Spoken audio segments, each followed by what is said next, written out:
Bonjour à tous et bienvenue dans cette nouvelle petite vidéo que je vais consacrer à la pleine lune qui a lieu le 11 juin 2025 dans le signe du Sagittaire.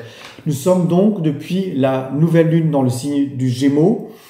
Aujourd'hui, à ce point de culmination de la pleine lune dans le signe du Sagittaire, nous sommes donc dans l'axe Gémeaux-Sagittaire, l'axe d'apprentissage, des échanges, de la communication, mais également des grandes philosophies, des développements et des nouveaux horizons. Cette pleine lune en Sagittaire, dans le signe du Centaure, celui qui veut aller chercher le sens de l'existence, des philosophies de vie, nous invite finalement à embrasser au fond de nous l'authenticité, à nous engager pour honorer finalement la vérité de qui nous sommes, notre engagement à nous trouver, à nous diriger vers un territoire à l'intérieur de nous avec foi, un territoire inexploré peut-être avec foi.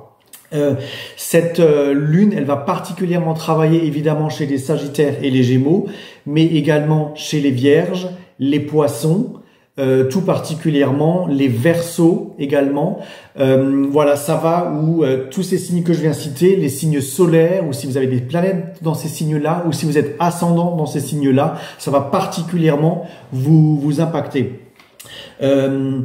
C'est un changement de perspective que vient apporter cette pleine lune. C'est une percée dans la compréhension que vient apporter cette pleine lune. On demande de renoncer d'un côté à l'attachement des vieilles croyances, à l'attachement des vieux récits et d'oser se projeter et s'engager vers la voie d'un dévouement, d'une détermination et de nouveaux horizons.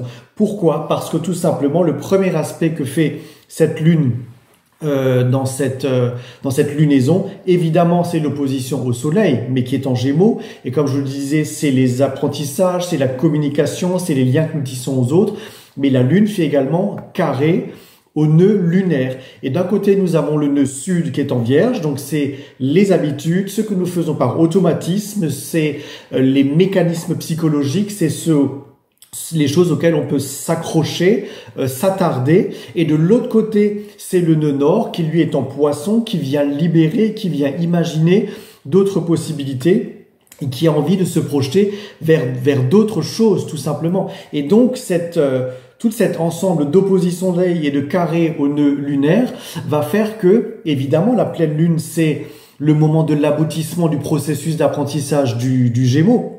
Et donc, c'est l'occasion de prendre conscience que tout ce qui a été fait peut devenir autre chose, finalement. Que ce soit conscient ou inconscient, finalement. Et que l'éclaircissement qui a eu lieu par la nouvelle lune en Gémeaux, dans les apprentissages ou dans les communications qu'il fallait produire, vont nous éclairer sur notre monde intérieur émotionnel, mais également sur le monde extérieur tout court. Et donc, c'est un moyen harmonieux d'harmoniser ces deux énergies Gémeaux-Sagittaire.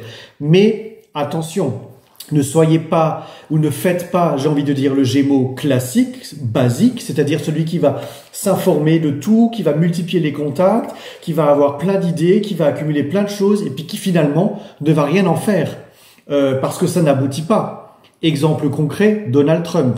Voilà. Ou ne soyez pas, dans l'autre cas, le Sagittaire basique, celui qui a des grandes philosophies, qui veut moraliser le monde, qui veut se poser en sachant et en croyant, et qui finalement, concrètement, ne pose pas d'action véritable pour le bien du monde. Exemple, Emmanuel Macron. Voilà, donc ne soyez pas dans ces deux clichés. C'est vraiment les archétypes, tous les deux. C'est pour ça que je les cite, parce que ça va vous parler. Donc, cette pleine lune en carré au nœud lunaire et en opposition au soleil, avec les nœuds lunaires, d'ailleurs ça fait un double carré. Le Sagittaire et cette pleine lune en Sagittaire va nous donner l'occasion de réfléchir à notre relation avec nos croyances, justement, avec notre philosophie, sur la façon dont nous avons tendance à voir notre vie et comment nous avons tendance à attribuer un sens finalement à nos expériences. Donc là, ça va mettre en lumière notre quête de vérité, notre but ultime. La pleine lune en Sagittaire, elle nous invite à nous élever au-delà des distractions du quotidien. Elle va vous inviter à couper avec le bruit intérieur, avec le fouillis mental, avec le brouhaha extérieur, avec ce qui pourrait vous disperser, avec ce qui pourrait vous perdre, avec ce qui vous anesthésie dans la société. Et également, ça va vous inviter donc à renouer finalement à votre intériorité, à votre foi profonde. Et je ne parle pas de croyance et de religion, à renouer à la foi profonde, à ce que l'âme elle a besoin de produire pour donner un sens et donc une direction au chemin que vous voulez emprunter. La lune ici, elle va motiver votre envie de chercher des réponses aux grandes questions existentielles, aux grandes questions de votre vie pour être sur le devant de la scène. La fonction intuitive de la lune va être particulièrement soulevée par les projecteurs et le besoin de découvrir pourquoi nous sommes ici, quel est notre but, pourquoi nous sommes comme nous sommes et pourquoi le monde il est comme il est. Voilà. Et donc cette polarité Gémeaux-Sagittaire est tout au sujet d'apprendre et de comprendre ou que continuer à comprendre ce que nous devons libérer dans nos attachements à certaines choses ou ce que nous pensons déjà savoir ou ce que nous croyons avec certitude.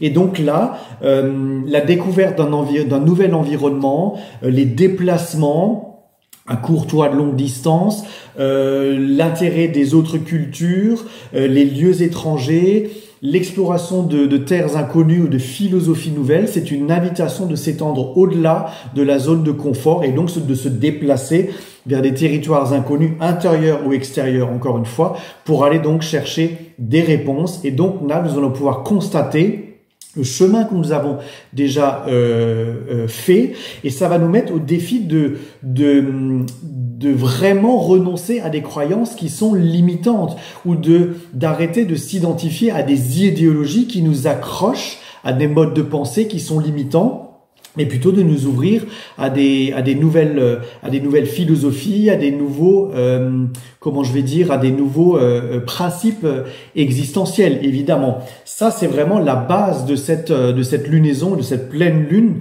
en Sagittaire, évidemment. Alors on va aborder évidemment un autre aspect qui est très important, c'est la conjonction Jupiter-Mercure, parce que Mercure est entré dans le signe du Cancer en date du 9 juin. Jupiter le suit de très près le lendemain, enfin un petit peu plus d'un jour après, il rentre dans le signe du Cancer. Vous trouverez une vidéo à ce sujet-là également.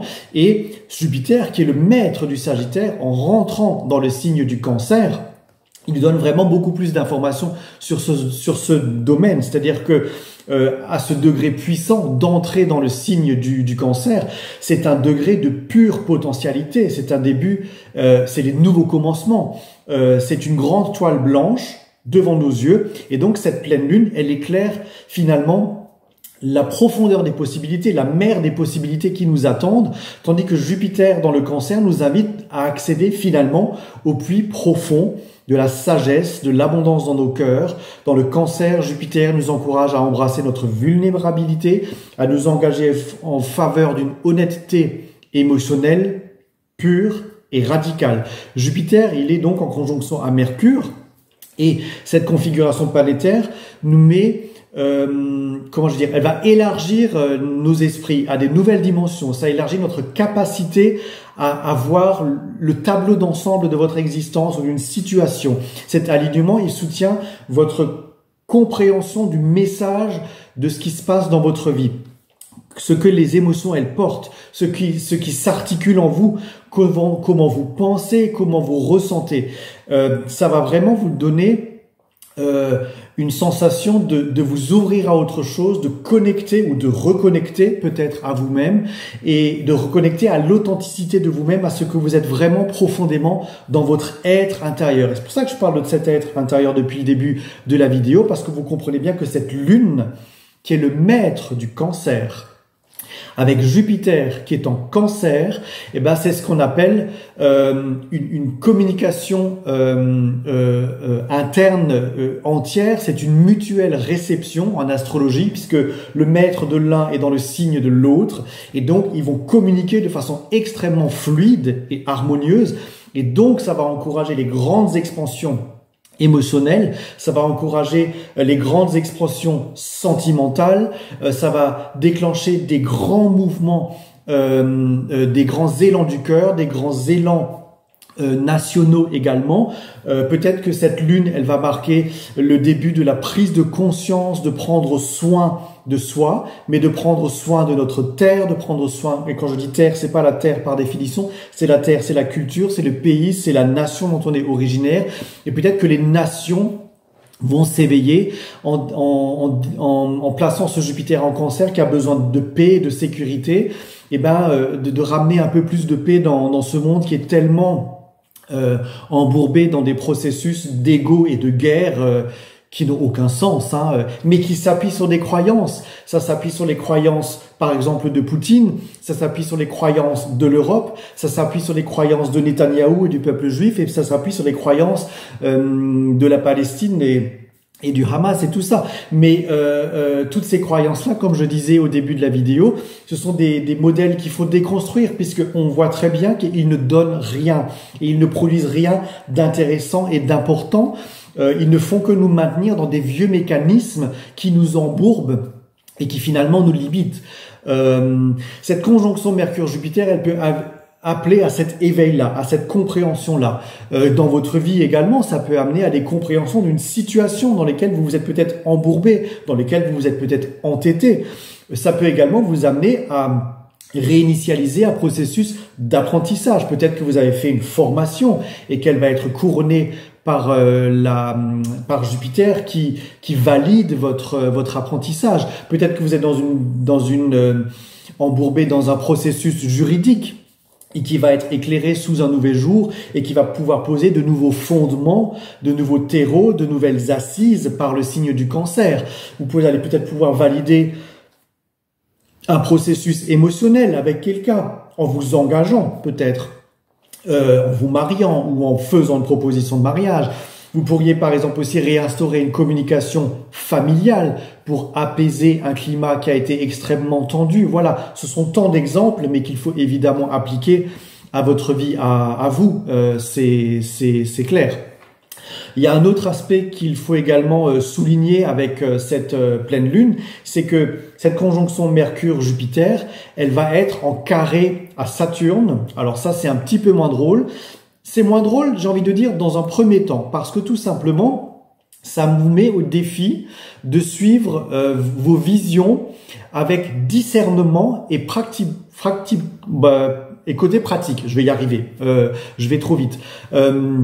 Ça comble l'intuition par la logique. Et en fait, ça va associer l'intuition qu'il peut y avoir dans le Cancer et l'intuition qu'il peut y avoir avec la Lune, avec le côté logique, pratique, je vais y arriver cette fois-ci, pour ancrer vos rêves dans la forme, dans la structure du monde. Et donc, ça peut vraiment soulever, peut-être dans un premier temps, une forme d'inconfort ou d'insécurité, parce que vous allez dire, oh mais punaise, mais comment je vais faire ça? Mais finalement, ça va vous demander d'apprendre avec sagesse et donc discernement par Saturne, comment, dans la méthode, mettre en place ce que vous avez besoin de poser. Et donc, ça va aussi vous permettre de communiquer et de partager au monde ce que vous pensez, ce que vous savez ou ce que vous voulez faire. Et donc, peut-être que l'échange avec les autres peut également vous permettre de produire une forme de structure, peut également vous produire une forme de base solide pour l'élaboration de votre projet ou pour la création d'un objectif que vous avez besoin de poser encore une fois. Autre aspect également qui est important puisque Saturne touche Neptune en Bélier, tout début du signe du Bélier, et vous comprendrez que Neptune est également en carré à cette conjonction Mercure-Jupiter. Et donc ça peut donner une très très grande hégémonie à tous les systèmes de croyances, d'intuition, de spiritualité. Alors, encore une fois, quand on est dans les systèmes de croyances, comme j'ai dit au début de la vidéo, comme il y a une conjonction à Saturne, ça veut dire que on peut s'attacher à l'ancien, on peut s'accrocher à l'ancien parce que on veut persister dans quelque chose que l'on connaît. Or, Neptune, dans ce côté sublime, il vient flouter les pistes, il vient nous embrumer, mais pour que nous puissions voir au-delà de l'horizon brumeux, au-delà de ce que nous ne connaissons pas, par définition. Et donc, en nous embrouillant le message, ça nous oblige à chercher. Et donc, ça nous oblige à chercher différemment, dans d'autres horizons, par Jupiter, et dans d'autres moyens de communication ou d'autres moyens d'apprentissage par Mercure. Et donc, Neptune, en brouillant le message, en nous insécurisant dans un premier temps, va nous permettre de chercher plus loin, puis finalement de lâcher prise.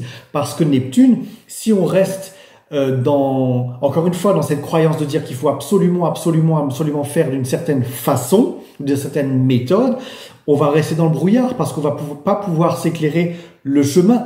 Neptune, il va nous obliger à une forme de lâcher prise. À un moment donné, il va dire, mais écoute, tu peux peut-être avoir foi dans les choses de la vie, foi en vous, foi dans le processus que vous êtes en train de lancer. Si vous êtes en train de lancer un processus, si vous êtes dans une situation complexe, mettez en place ce qu'il faut, structurez-le, mais après lâchez, faites confiance dans les choses de la vie parce que Neptune en Bélier, il est capable de, encore une fois, réinitialiser des choses. Et vous comprenez que cette pleine lune, c'est un moment de culmination, mais que paradoxalement, nous avons Jupiter, le maître du Sagittaire, qui vient réinitialiser quelque chose dès le début du signe du Cancer. Et nous avons de l'autre côté Neptune et Saturne qui viennent réinitialiser quelque chose dans le signe du Bélier. Bélier qui est le premier signe du zodiaque, qui est un signe cardinal. Et Cancer qui est le 4e signe du zodiaque et qui est un signe cardinal. Donc les signes cardinaux, ce sont des signes qui lancent l'énergie. Et donc ça va vraiment vous permettre d'initier les choses autrement, différemment, de les impulser, de les lancer, d'activer quelque chose avec bonne structure, avec foi, mais en ne vous embrouillant pas tout seul. Et ça va vous permettre de l'autre côté de croire en votre projet, de les faire grandir par Jupiter, et puis de pouvoir le partager avec les autres par Mercure. Voilà, c'est ça ce que cette lune, finalement, elle vient produire, cette pleine lune vient produire, puisque on va ressentir, finalement, une forme de tension intérieure peut-être croissante entre notre désir d'expansion et les contraintes pratiques de la réalité. Mais nous allons apprendre avec foi, en nous-mêmes, avec les autres, que le déroulement du voyage de la vie, finalement, peut sans nous concentrer de façon obsessionnelle sur la destination, peut nous amener finalement au bon endroit, à la bonne destination, sans forcer sur la question de savoir si on fait, quel résultat on obtient absolument et quel résultat vous voulez absolument. Encore une fois, c'est pas une question d'ego, c'est une question de foi. Voilà. Cette lune, elle est d'une intensité toute philosophique et d'une intensité, décidément je vais y arriver, toute intuitive et toute authentique. Voilà, parce que cette pleine lune en Sagittaire, encore une fois, elle stimule notre désir d'action, de croyance. Elle nous met au défi d'embrasser cette authenticité radicale. Elle nous invite à nous engager, à être fidèles à qui nous sommes, mais en ne restant pas bloqués sur les vieux systèmes et les vieilles croyances. Osez explorer, osez l'aventure, osez faire confiance dans les choses de la vie, parce que ça va vous permettre finalement de connecter à quelque chose de plus grand que vous. Ça va vous permettre de finalement obtenir peut-être des objectifs encore plus grands que ce que vous aviez imaginé, avec une vision plus élargie. Ça va vous demander de reconnaître là où vous vous limitez, les récits par exemple qui vous maintiennent en cage, dans une cage mentale ou dans une cage de croyances, avec la possibilité d'écrire une histoire plus significative finalement dans votre vie. Cette pleine lune, elle va vous inviter donc à découvrir ou à redécouvrir une forme de liberté intérieure, une forme de liberté philosophique, une forme de liberté de croyance, une forme de foi en vous finalement, à revendiquer votre rôle finalement en tant que leader de votre propre expérience de vie, et donc de vous rendre compte que par tout ce qui est en Bélier qui initie les choses et par tout ce qui est en Cancer qui vient initialiser quelque chose par Jupiter en Cancer, et ben finalement cet événement vous rappelle que le sens n'est pas quelque chose d'abstrait, c'est ce que nous trouvons sur le chemin. C'est quelque chose que nous créons simplement, sans nous forcer par l'obligation mentale. Quelque chose que nous choisissons de créer et finalement de cultiver chaque jour en nous pour pouvoir avancer du mieux sur le chemin.